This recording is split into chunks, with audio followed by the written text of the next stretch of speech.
Hello. Thank you for the opportunity to speak at this important event to strengthen the partnership between our two countries in this area. My name is Iain Forbes, and I lead a UK government team called the Centre for Connected and Autonomous Vehicles. Over the next 20 minutes, I want to set out the work of my team, explain how we are approaching regulatory reform on connected and automated mobility, talk about our plans for the future, and introduce some messages from a UK government minister and one of the key partners we work with on our programme. First, some information about my team. The Centre for Connected and Autonomous Vehicles was established 5 years ago to ensure the UK stays at the forefront of the development and the deployment of connected and autonomous mobility. We work to two different government ministries. That's because we're interested in what the technology can do to help us solve transport problems, but also we want to understand what it means for the future of UK industrial strategy. We have 3 work streams in this area. We want to set out a clear regulatory pathway. We invest jointly with industry in research and development, and we are also investing in an integrated testbed ecosystem. I'll talk in more depth about our work on regulatory reform throughout my presentation, but to pick out some highlights over the past few years, we've set out a framework for insurance for automated vehicles, established a partnership with the Law Commission to think about longer-term regulatory reform, kicked off some work to think about safety and security assurance of automated vehicles, and released and revised guidance for live trials of the technology on public roads. Our joint investment with industry into research and development over the past few years has funded some extraordinarily exciting projects which have advanced the technology, but also driven collaboration and partnership between different companies in different sectors to understand how they need to work together to move the technology forward. And our integrated testbed ecosystem is investing with industry into sites and facilities to help ensure that the development of the technology can be done safely, securely, and quickly in collaboration with partners. Right from the start, we've thought carefully about the objectives that we want to achieve by investing in this technology and how to work with industry to achieve those. The 5 high-level impacts we're seeking to achieve from connected and automated mobility in the UK are first, improved safety and security in mobility. We know that a lot of road crashes have human error as one of the main causes, and we want to understand what contribution this technology can make to improving that. Second, increasing productivity, both in terms of increasing the productivity of the operation of the transport system, but also creating new jobs in high-paying areas for the future.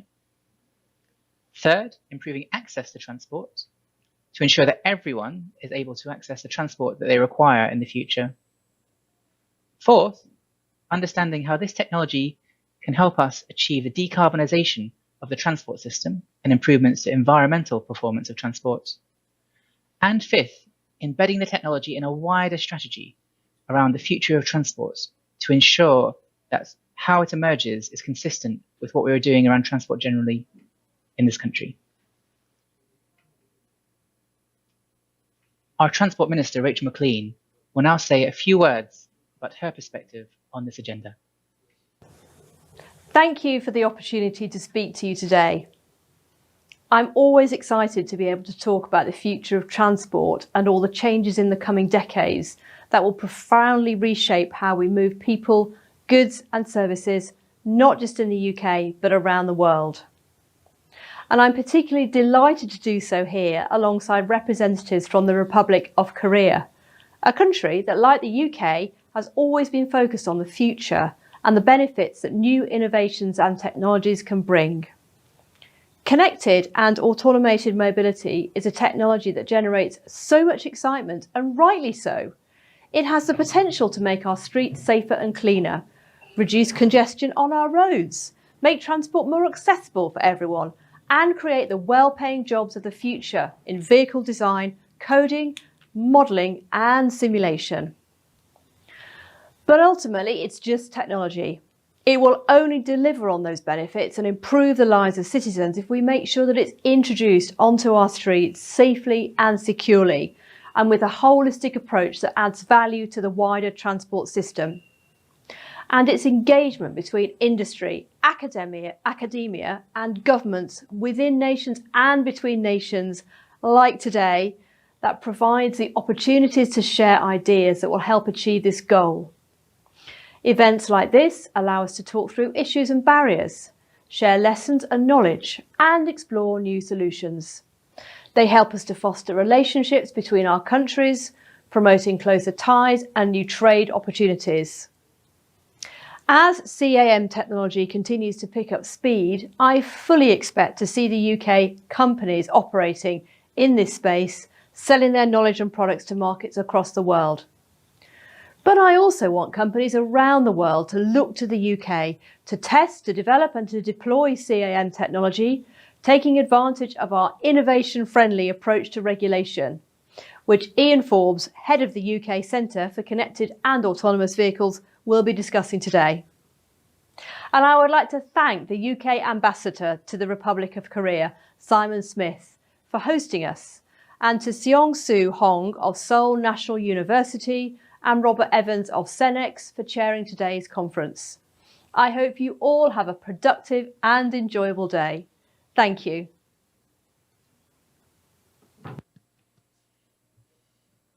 Now I would like to turn to what the UK has learned about how to strike the balance between regulation and innovation in the development of this technology.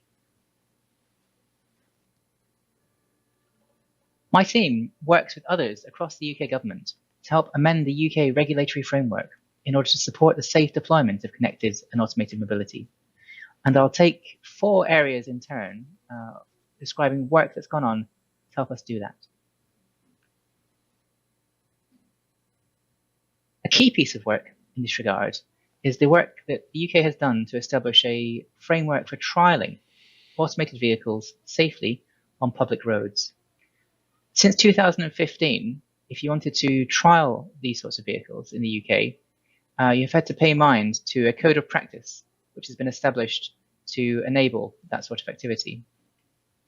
The code seeks to balance the need for safety with an appetite for innovation.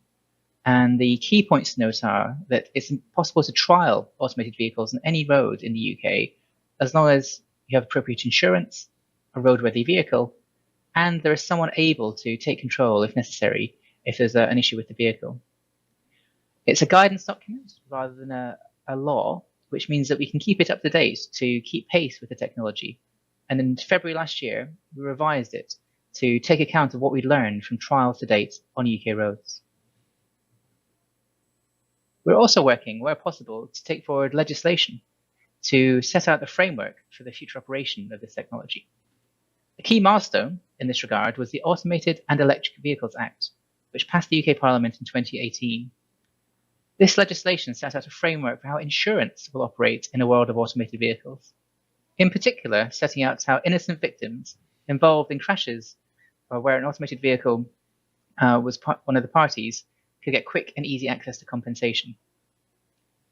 The next step on the journey with regard to this legislation is establishing a definition for an automated vehicle, so it's clear which vehicles do and which vehicles don't fall under the definition within the Act. And this is an important step for this bit of legislation, but also a key milestone for wider regulatory reform in this area too. Another key strand of work in our regulatory programme is a partnership we formed with the Law Commission in the UK to set out a longer-term framework for the use of automated vehicles on UK roads.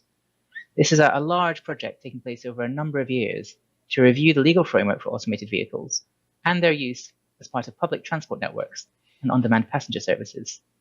There have been a series of consultations already in this piece of work, and there will be one wrapping up the work in the next few months. And it aims to ensure the UK remains one of the best places in the world to develop and deploy automated vehicles. This is a key part of our programme, and in the next section of my presentation, I'll invite the lead on the project to talk a little bit more about what the key issues are for her and her team. We're also working to enable market-ready technologies and ensure that they are operated safely on UK roads when they come to market. A key technology is automated lane keeping systems. We know that the automotive sector has developed this technology, that the technical standards for the technology have now been endorsed, and an important step is to understand what the domestic changes to regulations are needed to ensure the technology can be used safely on UK roads. We're currently asking for views on this. We have a document which is out for public discussion, published in August, and we want to understand views from industry and other stakeholders on a few key questions to help us ensure that the regulatory framework safely enables the use of the technology. Some key themes that we're exploring are how to ensure that drivers are not unfairly held responsible for the actions of vehicles, what residual responsibility should fall on the driver of a vehicle if they're operating in automated lane keeping mode, and also what other activities could a driver perform if the vehicle was operating in automated lane keeping mode.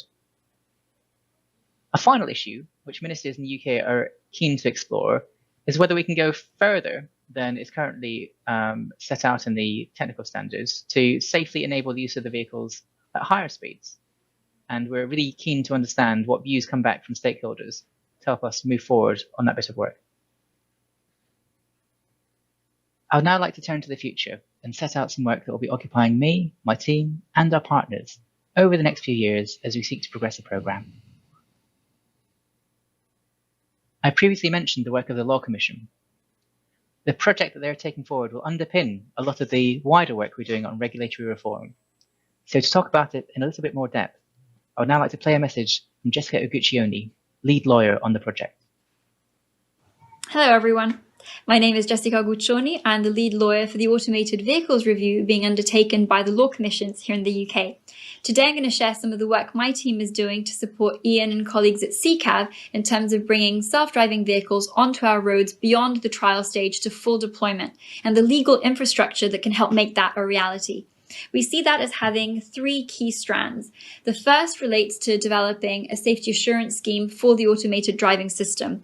One of the really tricky parts of that is detangling the obligations that stem from a UNECE level and also from European type approval from those that are purely of a domestic competence, and that we might be able to have more control over, especially if the ADS system is not designed to work across borders.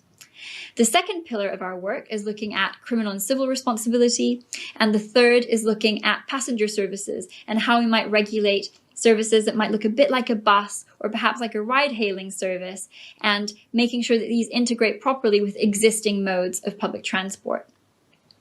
The way that we're approaching each of these areas is by doing really deep dives so that we stay beyond the surface and go really into the specifics of how these provisions might work. And in order to do that in a way that is relevant and practical, we very much rely on consultation. We've done 2 rounds of consultation so far. We did one in 2018, we've done one last year, and we're looking to do one at the end of this year.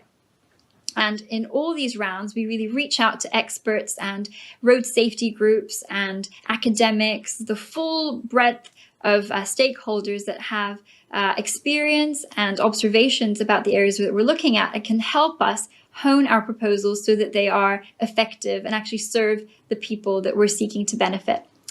One of the big groups that indeed stands to gain the most from the introduction of this technology are those that are currently unable to drive. Older persons whose eyesight might be failing, or perhaps people that have a disability, have the greatest gains to be making from this technology. But when we asked about some of the accessibility challenges in self-driving, we were really interested to hear some of the worries that people had. Drivers, for example, do so much more than just a dynamic driving task.